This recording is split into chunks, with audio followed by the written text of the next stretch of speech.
The League of Women Voters is a nonpartisan political organization that encourages the informed and active participations of citizens in government and influences public policy through education and advocacy. Our purpose is to promote political responsibility through informed and active participation of citizens in government, and to act on selected governmental issues. As an organization, the League never supports a political party or candidate.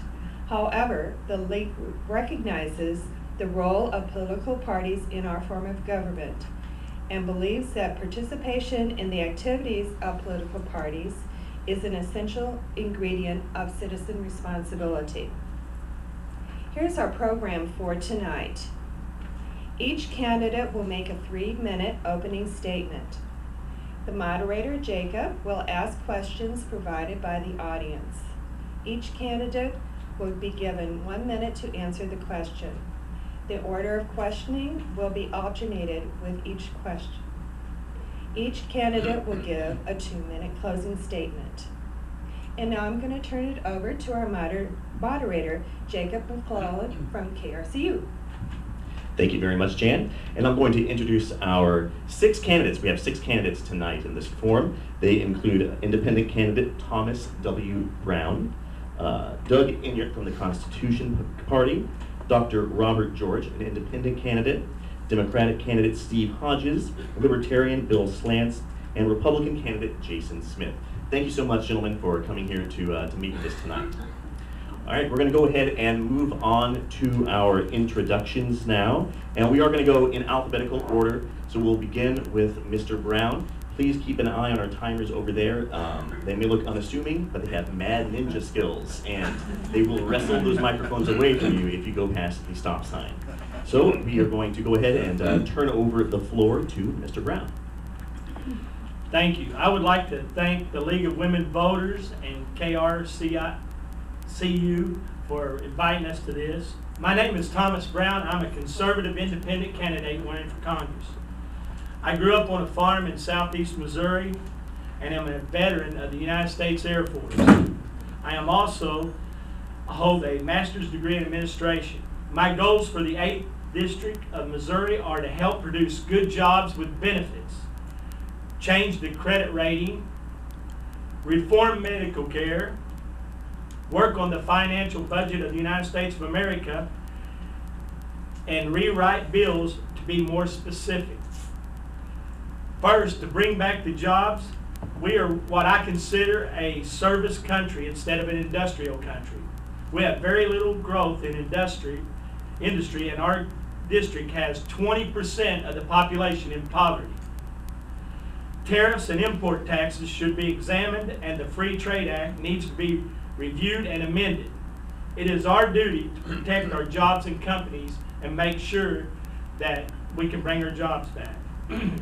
One way is bringing railroads back. It's an inexpensive way to travel and to transport goods. In doing this, we need to require that the workers and materials come from the local area whenever possible to provide jobs. Recycling is also a priority for jobs. It is an immediate way to bring jobs to our area, and it provides a green effect on our environment. Medical expenses should be addressed. Everyone should pay between 7 and 10% of their salary. Allow the insurance companies to bid for these services. My mom worked all her life, and she pays 16% on a small Social Security check. Costs and expenses of medical care is completely out of control. One way to help deter this is medical fraud should be addressed and licenses of the doctors pulled and from the hospital when they fraud the government. 1 out of every 4 people don't have health care. The average cost for a 4-person family is over $20,000. Our average family income for this district is only $37,000. Also, our government needs to be financially responsible.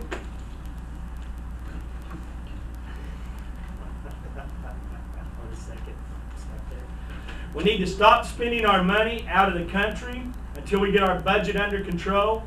I don't mind helping other countries, but $60 million given to the Egypt children to go to college, 37 given to Pakistan to send their kids to college, and I have a son, and you may have sons and daughters who are struggling. Thank you. Thank you, Mr. Brown. We'll now have the introduction from Doug Inyard. Hi, I'm Doug Inyard. I'm the Constitution Party candidate for the 8th District. On Friday evenings, my son brings our twin grandkids to our house for family time. On Saturday morning, I get up before everyone else and make oatmeal for the twins. Saturdays are a very important family time for me. I love my grandkids. They're a big part of my life. They're the most important reason that I entered this race. Our central government, both major parties, has spent us to the edge of collapse. My grandchildren's estimated payback currently is over $220,000. They are now being labeled the debt-paying generation. Our federal debt is nearly $17 trillion, and the current crop of politicians and bureaucrats play games with us. They direct cuts at areas just to get attention and try to convince us that cutting the budget can't be done. That we have to continue the print, borrow, and spend behavior that has resulted in this sorry condition. The government is eroding our rights and our states' rights, and they do it with our own money. When a crisis occurs, the government's response is to place more limits on us, the citizens, taking the pathway of least resistance. In the words of Rahm Emanuel, you never want to waste a serious crisis. Okay, let's turn this back on the established political elite. Let's send another party to Washington. I have the solution. Actually, we've had it all the time. It's in the Constitution. We need to send new blood and reinstall our main operating system. We've been asleep at the wheel. All of us have. We forgot our history and our heritage. We forgot that eternal vigilance is the price of liberty. We, the people, must regain control of this government that is supposed to exist under the consent of the governed. When I joined the Marine Corps, I took an oath to protect and defend the Constitution of the United States against all enemies, both foreign and domestic. I meant it then, I mean it now. We have enemies abroad, certainly, but the most dangerous we have are those inside the gates. I view it as my duty to do all in my power to regain control of our central government, to shrink it in size and in cost, and to limit its intrusion into our lives. I owe this duty to my grandchildren and yours, and to my nation. My thanks to the League of Women Voters for hosting this forum, and for all who are listening. Thank you, Mr. Inyard. Our next introduction will come from Dr. Robert George. As I said, my name is Dr. Robert George. I'm a practicing physician here in Cape Girardeau now. I'm from Puxico. And I'd like to thank you all for being here. Thank the League of Women Voters for having us here to speak there. I'd like to give you a little background on myself. I've been in the medical field for approximately 60 years. I started off as a laboratory technologist and worked my way up to supervisor of all labs. I later went to chiropractic college and graduated there and practiced chiropractic for a few years. I subsequently had a chance to go to medical school, graduated from medical school, and I'm licensed in the states of Iowa, New Mexico, and Missouri here. I have served 2 tours of combat duty in Korea in 1951 and 1953, 10 months in Japan. I believe in the Constitution and I plan to keep it strong as one can do. The Constitution gives us many rights and privileges. That is why I'm so concerned when the Constitution is bent to suit the rules and to match the interest of private interest on there, private views and all. One can listen to the political speeches where the half-truths and the distortion of the facts are designed to persuade a particular philosophy or a viewpoint. During World War II, one of Hitler's staff said, if you tell a lie loud enough and often enough, the people will start to believe it. When our own officials begin to do things like this, it's time for the American people to stand up and take notice. It should make us all concerned. The operating word is listening. Elected officials should listen to the people who know about these specific bills and all, and should see what the public's interest is in this bill, not what the political party's interests are or the individual particular party line on there. You might remember Joanne Emerson. She actually lost her first primary election to a guy that lived out in Lowndes, Missouri, I believe it was. But the political party decided had better name recognition, and they did not support the person who won the election. And they gave her their support. We must restore the confidence in our congressmen and women and do away with the negativity. Thank you. Bob George. Write me in. Thank you, Dr. George. We'd like to remind our candidates also to you speak directly into one of the microphones that we have there on the table. Our next candidate is Steve Hajus from the Democratic Party. Good to see you, Jacob. Ladies of the Women's League of Voters, thanks for having us here tonight. I see a lot of familiar faces in the room as I come back to the city of my birthplace. My name is Steve Hajus, and I live in East Prairie, Missouri. I have for the last 50 years. I was a businessman there with my father, and our family had that store for 43 years until selling it in 2005. I've been married to Amy Hajus for 40 plus years. She's a retired career teacher. I have 3 sons and 2 wonderful redheaded grandsons. I've kind of come full circle. I was born here in Cape, came back, went to 8th grade here, 4 years of college, then a year of graduate school at the University of Missouri. And now I find myself coming back appearing to represent this area. So it's very rewarding. I'm running for this U.S. representative job for a number of reasons. But I think most importantly, it's the result of some of the experiences I had in my supermarket business. I had a customer whose name was Henry. And Henry was uneducated. He was farm labor, drove a tractor. Henry's been married for over 50 years, 5 sons, 1 mentally challenged. All of them got through with certificates from high school. 2 of them got through college. And Henry could come in my store on a Friday and cash a check. And on occasion, Henry would say, "Steve, can I get some stuff on credit? I'm running a little short." I said, "You go ahead and get what you need." So then the next week, Henry would come back and he'd cash a check and he'd pay his bill. And on rare occasions, he would come in and say, "Steve, I had to take Wanda to the doctor this week, or I had to buy a tire for the truck, and I'm just out of money, but I'm still hungry." So I said, "Henry, you get whatever you need." And when I sold the store, when Dad and I sold the store in 2005, Henry didn't owe me a penny. A few others did, but I got it. But the point I'm making here is that that's what Southeast Missouri is all about. That's the fiber of the people. They're good, honest people. They're not looking for handouts, but every once in a while they're looking for a handout to help them. Good folks. I've learned a lot from the people that I served as my customers and the people that I've served as my constituents in the past 7 years in the Missouri House. My name is Steve Hajus, and I'm asking for your vote on June 2nd. 4th. Thank you.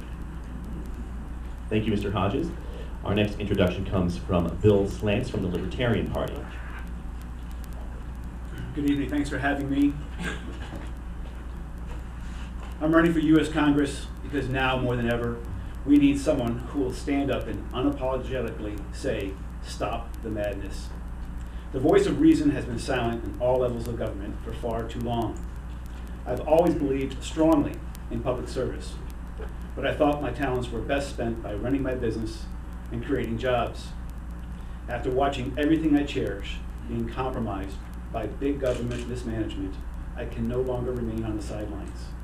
I never served in public office, but now is my time. Through my eyes, I see very little difference between Democrats and Republicans. Ultimately, they believe in big government, and that big government will solve all of our problems. I am not a Democrat, and I am not a Republican. I'm a libertarian. I believe in limited government. Individuals should be free to make choices for themselves and accept responsibility for the choices they make. The libertarian way approaches politics based on the principle of self-ownership. No group, government, nor individual should be allowed to dictate or direct the life of any other group, government, or individual. From my viewpoint, I see three major dysfunctions in government today. The first, the large majority of Congress is made up of attorneys. These attorneys are trained to win at all costs, no matter what the price, even if it's by sleight of hand or through deception. So you have the left attorneys and you have the right attorneys, and they're never going to give it up. The next are the lobbyists and the special interest. This is a you scratch my back and I'll scratch your back. This is, you got the Monsantos and the Pfizers of the world propping these politicians up, and in return, they want favor and regulation that'll put their business in a good light. And worst of all, it's for money and power. But I'm not going to sit here and complain to you about what I find dysfunctional in government without offering you some remedies. First, our founding fathers intended us to be governed by common folk, regular citizens, not the elite, not the lawyers. As far as the special interests, let's deregulate, defund, remove all of their fuel. That will take care of the money and the power grab in government. Think of government more like the way you think of your own family. We don't always agree with one another, but we find ways to accept. That's the key. Thank you. Thank you, Mr. Slans. And our last candidate to introduce himself will be the Republican candidate, Jason Smith. Good evening. Thank you to the League of Women Voters and KRCU for hosting this event. Also, I want to thank the Cape Girardeau School District for the facility and allowing us to be here today. And thank each and every one of you for coming out. You could be anywhere on a Thursday night and you've decided to come and listen to all of us. I'm looking forward to discussing the issues, and I'm glad to see the others up here with me. My name is Jason Smith. I am a 7th generation native of this district. I come from South Central Missouri. My family's been here a long time. I love this district, and I care greatly about the people of this district. I'm a small business owner. I know what it's like to actually balance a budget, live within your means, and actually sign the front of a paycheck, just not the back of it. That's the kind of leadership that we need more at all levels of government. I'm the 4th generation owner of our family farm. I have a few beef cows and some hogs. I also currently serve as the Speaker Pro Tem in the Missouri House of Representatives. You know, folks ask, why are you running for Congress? I say I'm running for Congress because I'm tired of watching Washington kick the can down the road and not genuinely solve the problems at hand. Folks, when you look at the issues, you should be upset. What I tell individuals is that we need to make Washington look more like Missouri.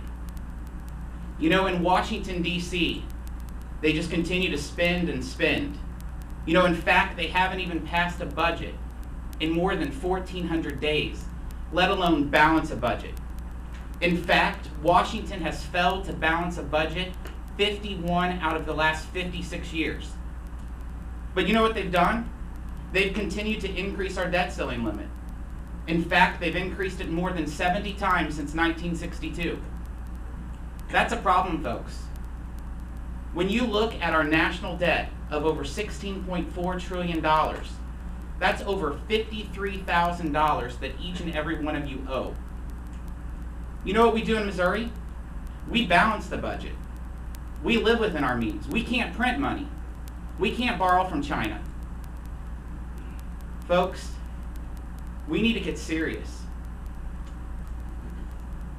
We need to change the direction of our country. If you're wanting fresh, conservative leadership, I'm asking for your vote. I'm 100% pro-life, a strong advocate for the Second Amendment, and the only candidate in this race endorsed by the Missouri Right to Life. I look forward to the discussions. Thank you, Mr. Smith. And now we're going to start with our questions. Candidates, please remember that you will have exactly 1 minute to answer these questions and to speak into your microphone. All right, our first question and the first candidate to answer will be Doug Inyart. And the question is, we need to cut spending and balance the federal budget. How will you work with the majority party to do that? I have an idea for some proposed legislation, and in broad strokes, the idea is this, that I would introduce a bill that would be limiting the government, that Congress would be required every 10 years to examine every federal agency to see, is it constitutional? Much of our current central government exists outside the parameters of the Constitution. We can't turn the ship right away. We can't turn it on a dime, but we can begin turning it the right way and in the right direction. And another thing we would be looking at with that legislation is it better done at the state level? Can these federal agencies be merged and downsized? Do we really need them? And I think I'm out of time. Dr. George, we need to cut spending and balance the federal budget. How will you work with the majority party to do that? I believe, first of all, one should start out with trying to eliminate all of the fraud, kickbacks, and all of that that's going on in the federal government. Not allow all your representatives to start taking money from your people who are lobbyists up there in Washington. I know personally where in the medical profession that there are 4 doctors in Florida who have built the federal government out of over $4 billion for 4 doctors. That's going a long way towards bilking the government out of that. But the fraud that is in the Medicare and Medicaid and all that, that needs to be stopped. And I think that working closely together and listening to why people are voting the way they are voting should be done with the other individuals there. Thank you. Mr. Hodges. Thank you. Well, certainly I think I would approach this as we have in Jefferson City. In my 7 years there, I've worked closely with Governor Nixon and with the Republican Party to balance the budget. We're deemed to do that in the state of Missouri by the Constitution. I think it's something that we need to bring to realization. We need to get a spirit of camaraderie in Washington, D.C. My effort would be concentrating on, again, working together with the people to cut out wasteful spending, to consolidate services, just like we have at the state level. Thank you. Mr. Slants. To balance the budget and to cut spending, first, I would work to abolish many of the agencies, including the Department of Homeland Security. They have served their purpose. There's no longer need for them. Also, the TSA. Let the airlines take care of their own security, as well as the EPA, the DEA, and the IRS. At the same time, immediately cut the budget of every agency by 10% each year over the next 4 years. The military should be strong and state-of-the-art. It should be adequate to defend us against all enemies. But we must immediately end our foreign commitments and need to stop the occupation of other countries and close every foreign military base. That's how I'd stop the spending. Mr. Smith. You know, if you look back, the revenues that we have right now is $2.9 trillion. We spend $3.8 trillion. In 2009, we spent $2.9 million. Just 4 years ago, we've decided to spend almost $1 trillion more. We just need to stop increasing the spending. We need to go through the budget line by line. Oh wait, we don't have a budget. Let's first try passing a budget so then we can stop the spending. That is the key. Stop the spending. There's a lot of waste in the government, and I would strongly, strongly advocate for a balanced budget amendment. That's a key. We do it in Missouri. We balance the budget every year for the past 8 years that I've been in the Missouri House in the majority party. We need to do that in Washington. Mr. Brown.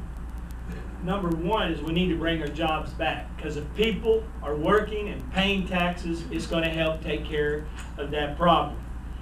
And another thing is we've got to make sure the bills that are wrote in Washington, D.C. are specific. $1,000 and some $1,000 and some page bill, that's just ridiculous. It's a waste of paper, and nobody knows what it said.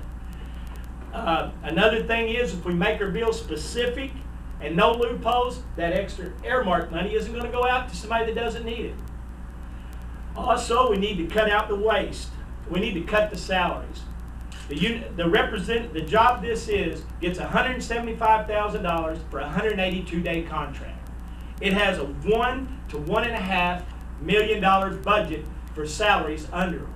With our technology, we don't need that much money going out. Right there is $500 million we could save by cutting that salary in half. Thank you. Our next question will start with Dr. Robert George. The question is, what is your position on the federal government's role on the Second Amendment? As I say, I believe in the Constitution, Bill of Rights and all. I do believe in the Second Amendment, but I do believe that people should have the right to bear arms, carry concealed weapons, which I do have a concealed weapon. Don't have it with me, but I am all for it. As a hunter, I believe that I need to have rifles to shoot there, but I don't see any need at all for an automatic weapon with extra loaded clips and all of that stuff. They're just, if we ever had a takeover of our government, the people like myself, we would manage to get those weapons from the people who are taking us over, and that's the way that we have always, all wars have been won. The Indians got the rifles from the soldiers and all, so if something happened to us, we would get our weapons that we needed to defeat whoever's trying to take over our government. Thank you. Mr. Hodges. Thank you. I'm absolutely a supporter of Second Amendment rights. When I look in southeast Missouri, which I've lived here all my life, we have hunters, hobbyists, target shooters, collectors, you know, all these people. I think the president is wrong in what he's doing. He's trying to limit the whole because of the actions of a few. And I'm very disappointed about that, and I've come out publicly against that. So that's what I would like you to think about. There's various fractures amongst that issue, but I'm definitely going to be a proponent for defending Second Amendment rights. Thank you. Mr. Slants. The Second Amendment should remain untouched. The private ownership and use of firearms or other weapons in a non-invasive way is fully legitimate. Government regulation, licensing, and registration of guns should be abolished. Our founding fathers understood that the right to keep and bear arms was essential for maintaining liberty. Guns are essential for private citizens to protect themselves, their family, and their property from dangerous citizens.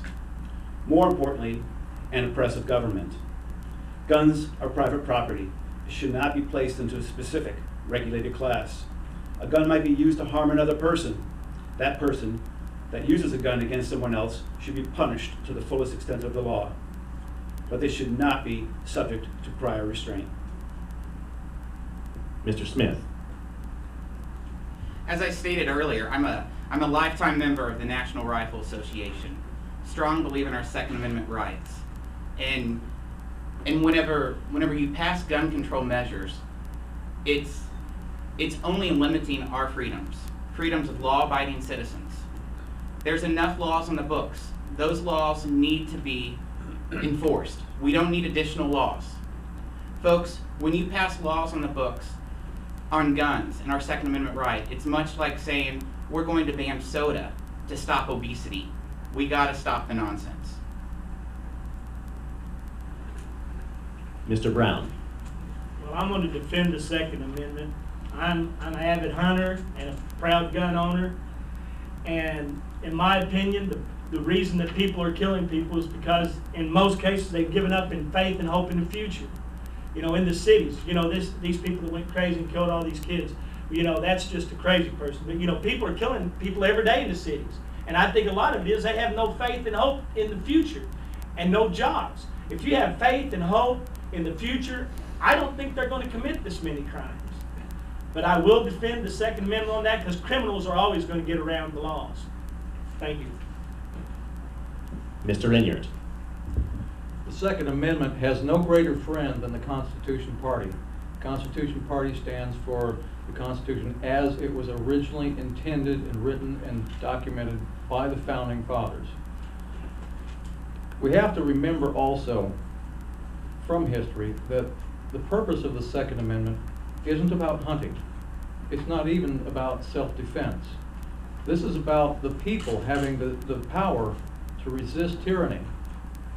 And that's a word we need to keep in mind, because with a Department of Homeland Security amassing an enormous amount of ammunition inside this country, we need to stop and think twice.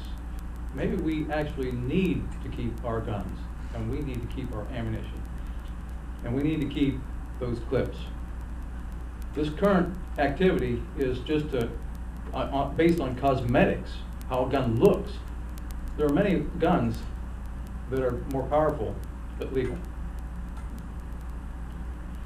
Our next question is, if elected, how can you help spur job growth in the district? And we'll start with Mr. Hajus. You know, as a businessman, a lifetime businessman in southeast Missouri, I created some jobs. I treated the people fairly. I gave them fringe benefits. Most of them stayed with me for long periods of time if I approved of their job performance, that I gave them proper supervision. I think that there are a lot of jobs out there in our district for properly trained people. And I speak time and time again about vocational tech centers like we're looking here. If you read the sign out in the hall of the different subjects that are going on in this building, there are jobs out there to be had for properly trained people who will show up for work and pass the drug test. Thank you. Mr. Slants. Do you know that 20% of everyone working in this country right now is a government employee? That's 1 in 5. And of those 5 people, of those 5 individuals, the government employee is the second highly compensated. I think that's absurd. First, we don't need to restrict foreign trade. We're a consumer nation. Why punish ourselves? We need less regulation. Small businesses should not have to comply with the same regulations as big corporations. Jobs can be pretty easily outsourced.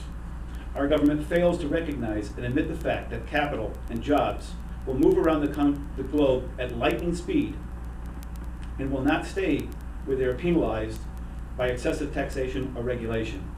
We need to lower taxes with a simpler tax code, and we need a less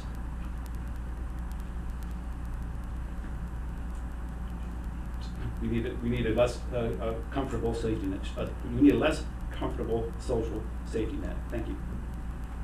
Mr. Smith. Government doesn't create jobs. They can create an environment to allow jobs to prosper. What we need is less taxes, less regulation, and less litigation.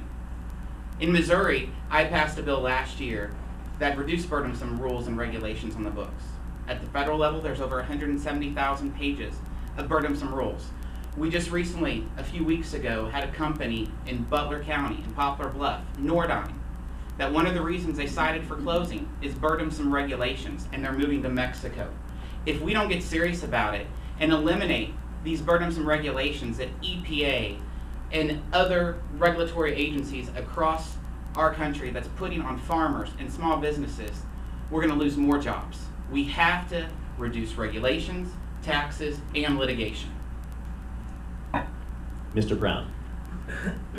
Well, I think bringing back the railroads is a great idea because it's the cheapest way to transport goods, and it also, you know, would create a lot of jobs. Second is recycling. We need to recycle better. We do not recycle well. When I was in Germany, I went to a recycling plant, and it's amazing how many people work there, and they recycle everything. They just don't recycle a little bit. They recycle everything. We have farming and mining in our community that we need to take better care of. Logging, they need less regulations. I talked to a logger, and when he told me the regulations the state puts on him, I thought that was terrible. Also, tourism, that's a big thing here. We need to really expand the tourism in our area. And that's about all I have to say. Mr. Renier. The way we bring jobs to the district is the same way we bring jobs to the entire nation. We need to get regulations under control. The administration rolled out 5,500 new regulations after the last election. As a small business owner and an employer, I can tell you from firsthand experience, from Main Street experience, how burdensome regulations are. And from the other my clients and the other businesses that I have to deal with, everybody says the same thing. More regulations, more time. My CPA told me a couple years ago, well, you better fill this form out, you better do this, because if you don't, and you decide you want to hire more employees, you're going to be in trouble because it's going to take a whole lot more paperwork. So the bottom line is, let's reduce regulations, and keep in mind one thing: regulations favor big business. Dr. George. Well, as I said earlier, I tell the people what they want to hear. Say it again and again and again, loud and clear, so that they cut taxes and all that. Cutting taxes is one good way of that, but it can't happen. We still need our roads, we still need our police, we need our firefighters and all that stuff. They expect to make a good living. We could hire more of these people in these types of areas to that. We could actually train more doctors, nurses, and all that stuff in there, and give them an opportunity to work at different places. We did have government jobs. Yes, we had the WPA long ago. It saved our country and all. There are measures like that we can still do to create more jobs, which would be government-funded jobs, because we have more taxes than what we have to have right now. So that's all. All right, our next question will start with Mr. Slants. The 8th district is one of the poorest in the country. How would you seek to alleviate poverty in the district? I think we've answered a lot of those questions right here, you know, with creating jobs. You have raised a whole generation of individuals who have come to expect the social handout. There are people who are in their 20s and 30s who know no other way to live except that there's just going to be, you know, living on the government dime. And that has been trained since the WPA. That's been trained since the beginning of Social Security. So the first thing you want to do is we need to start downsizing these programs. We need to downsize these the welfare state and encourage these people to stand up for themselves. Thank you. Mr. Smith. Agriculture is the basis of the 8th Congressional District. We are the most diversified agriculture district outside of the state of California. We grow everything but citrus and sugar. This is a natural resource that gives us a competitive advantage over anywhere else in the country, let alone the world. The 7 counties in southeast Missouri make up more than 35% of the agriculture output for the entire state. Like I said earlier, the way that you create jobs and eliminate poverty is to eliminate regulations, reduce taxes, and reduce litigation. If we allow our farmers to be able to farm and allow our small businesses to grow, the best way to do that is to get government off their backs, and that will turn this district around. Mr. Brown. As I stated earlier, we got to bring the jobs back. I went to 30 of the 32 counties in our district, and there is no new industries that employ a lot of employees. There's several small businesses which are doing fine, but small business usually don't have any kind of benefits. And this is our problem in our whole area is benefits. People can't afford health care. So you know what? Instead of working, they take a handout, which is wrong. But you know what? Until we bring jobs back to this district, it's not going to change. And we're just in a dreamland if we believe that. We have to get the jobs back. So bring in the industries and give tax breaks, and we'll bring everybody to work. Thank you. Mr. Inyard. Well, again, how do we bring jobs, and how do we get the economy of this district going is much like the nation. I will say that part of the problem with our district is that it's so remote and so rural, and there's really not anything we can do about that. In fact, we actually kind of like it. We like our hills and our curvy roads. But I'll tell you something. Another reason that I got into this race is that every day my wife gets up and I get up and we drive past our neighbors who don't work. Now let me change that. They won't work. Somehow we're going to have to decide how we're going to get a work ethic reinstalled in our population. I don't have all the answers on that one. All I can do is work on the business side, reduce regulations. I know that from first-hand experience. Reduce taxes. That creates more jobs. Thank you. Dr. George. What is the question again now? The 8th district is one of the poorest in the country. How would you seek to alleviate poverty in the district? Actually, once again, a lot of our people who are on the poor Medicaid area, the welfare and all of that stuff, I think there are people that can be put to work in those positions, and these people will draw a salary from it as well as a little bit of their handouts that they're taking in there. But you give them something to do and give them a bonus for doing it, and actually give a penalty for those who do not want to get out and do a job every day. I mean, it's nice to get up and to have something to do every day, and you can hold your head high when you think, oh, I've got a job to go to today, and they'll feel much better about themselves and the whole situation. So. Our next question will start. I'm sorry, did I jump ahead? Sorry, go right ahead, Mr. Hodges. I'm watching you. Mr. Hodges. Thank you, Jacob. One word: education. Education can solve almost any problem that we have. Education and training. Now, it's true that agriculture is the economic engine of Southeast Missouri, and I know that. But small business is the backbone of our economy. And I think if we protect small businesses, give them incentives, then that will create new jobs. We'd like to see small businesses come back to our rural communities, like my hometown of East Prairie. And I'm talking about businesses might employ 5 to 10 people. So again, my answer to your question, education. All right, our next question, the first person to respond will be Jason Smith. Why do so many veterans have great difficulty getting assistance from the VA? Do you have any ideas to improve the VA and make it easier for veterans to get the help they deserve?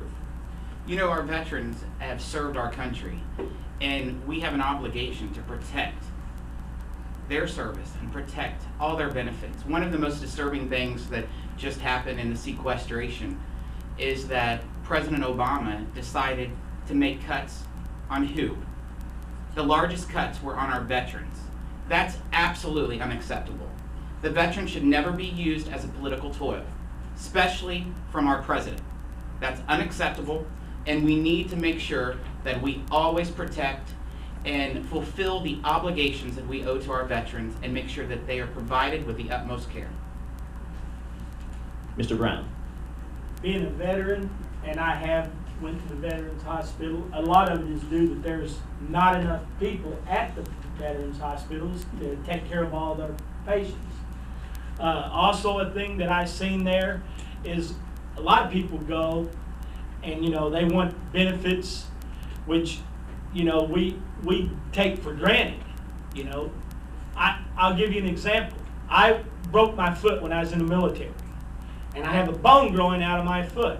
Well, I did not want to, file for no disability or anything because, that was a broken foot. But I have a bone growing out, and I just wanted them to take care of it. I went, and you know what? I was denied treatment, and I was in the military for about 5 years, and I didn't understand why I was denied treatment as a veteran. And they said because other people take priority. Well, I went in, and I did just as the other veterans. I had served my country. I had fought for my country if we'd had a war at the time, and I don't see why I should have been denied the benefit. Thank you. Mr. Inyard. That question is really close to home for me. I've got a reconstructed left eardrum because the VA dropped the ball.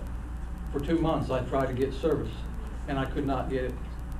The only way I got service is when I walked into the St. Louis facility and said, I'm not leaving until I see a doctor. I've met a lot of veterans in the veterans hospitals. I've heard the same story over and over. If you want to call up Poplar Bluff and you have a problem with your foot, they're going to tell you it'll be at least 30 days before you can see the doctor. This has got to end.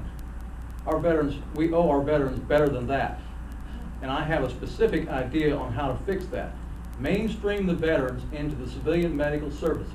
That's all we got to do. We comprise a very small percentage of the population.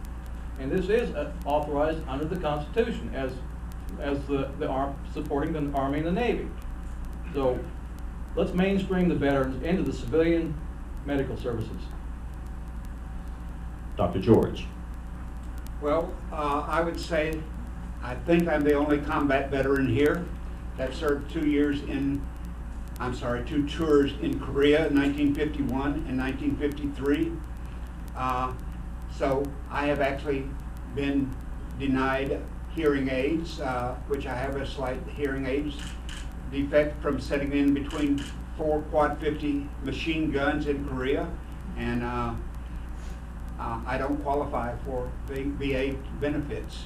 And so I think that being in Congress and being on the Veterans Committee would be a big help to all of our veterans. That's somebody who's actually experienced some denial, and it's been over 2 years since I have applied for benefits.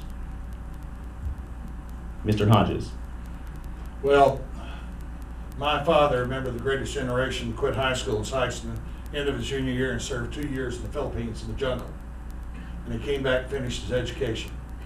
I'm very proud of the fact that my second son, Andrew, graduated from West Point, served in Iraq, Bosnia and Kosovo, and was stationed in Germany for 2 years. Neither one of those men thus far has used any military veteran benefits because they've been self-sustaining. I think, but they're very fortunate. We owe our veterans. Our veterans fought to protect our freedom, and we owe them. I worked on a bill here in the Missouri House where we used to give incentives to factories when we have a recycling plant right up here at Jackson, if you've ever been to it. It's an incentive to hire veterans who have served and give them jobs. Anything that I could do to assist them, I would be in favor of. Thank you. And Mr. Slants. We absolutely owe our veterans every piece of care we can give them. But the VA is the perfect, quintessential example as to why the government should not be involved. The VA is a bureaucratic nightmare, and this is why veterans are not getting good health care and good benefits. So veterans should be cared for by you, by the people. We should do it privately. We should do it collectively, and recognize that the veterans have served this country, and they're getting completely through the bureaucracy of this government. They're not getting the care they deserve. We can take care of them better than that. Thank you, gentlemen, for answering all of our questions. It's now time for the closing comments. We are running a little bit over, and we have to stay within our broadcast window. So our closing statements will have to be 1 minute only, 1 minute. And the first person with his closing statement will be Thomas Brown. Well, as I said, I think we need to bring the jobs back. And if we don't bring the jobs back, we're not going to prosper. When we bring the jobs back, everybody pays, everybody works, and our system works. Right now, 1 out of every 5 people are in poverty, and most of them aren't working. 1 out of every 3 people get some kind of medical money from the United States government. When 1 out of 3 get that, 2 other thirds are paying for it, and they do overcharges. Thank you. Mr. Enyart. Okay, cutting everything in half here. I'm asking you to hire me because I have a broad array of experience. I've served in the military. I've worked in the field of natural resources for decades. I've worked for state and federal agencies, both as an employee and as a contractor. I built my own business from scratch, starting with nothing more than a business plan on a phone. I've been an employer. I've worked on various professional committees and boards, different organizations. I've authored or co-authored several sets of bylaws. I've written technical documents. And I've lived a life on the receiving end of government regulation. We cannot continue doing what we've done all of our lives, electing the lesser of 2 evils, expecting a different result. We've done that for over 150 years, and it's resulted in a nation teetering on collapse. We need more choices. They need more competition. We need to restore constitutionally limited government and restore pride in America. Dr. George. I sat here and I listened to all of these answers. These answers are not all as simple as one would make believe that they are. They are very hard situations to correct. I can sit here and I know a politician when I hear one speaking here. I'm really not much of a politician, but there are many things that I would work very hard if you hire me to go to Washington to represent you, and I will listen to what the people of my district have to ask for and all. So I once again will say, write in my name, Robert George for the 8th District. Thank you. Mr. Hodges. I want you to know that I consider myself an independent thinker. There's probably nobody in the House, and you can check the voting records, who has crossed the aisle to vote with the opposition party more than I have in the last 7 years. And I've done that because if the issue is right, if the legislation was correct, if it fit my people, I voted for it. I'll do the same thing in Washington, D.C.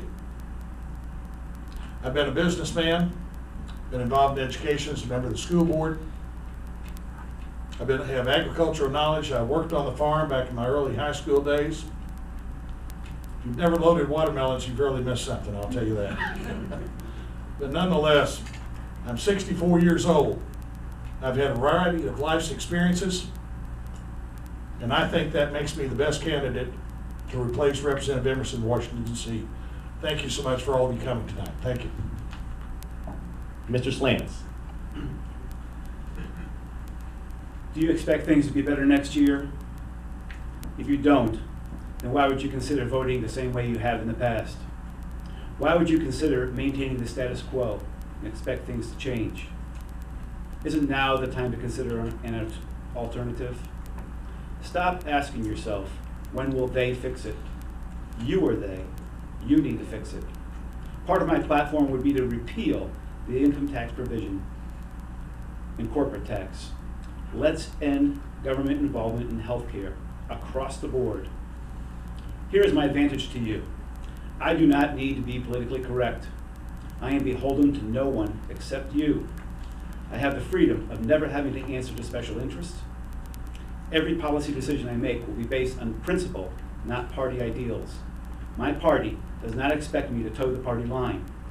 The libertarian tent is pretty big, and there's enough room in here for all of you. Mr. Smith. This is a great district. You know, I'm a son of an auto mechanic, and my mother worked on the assembly line at Briggs & Stratton. I know what it's like to work hard and to accomplish something. That's the heart of everyone in the 8th Congressional District. We're hardworking, God-fearing individuals who believe in protecting our rights and our freedoms. In the Missouri House, I have fought to reduce burdensome regulations on small businesses and family farmers. I have fought to reduce taxes. I have fought to protect life. I have fought to protect our Second Amendment. I have fought against the party elite of both parties. That's what we need in Washington. We need someone that's not afraid and willing to stand up to the task. And we can do it. And if you're looking for someone that will go to Washington who's not going to be a wallflower and will fight for our values here in Southeast Missouri, I am your candidate, the fresh conservative voice. Candidates, thank you very much for attending our forum tonight. It's been a pleasure getting to ask some questions and hear back from you. Thank you very much for coming.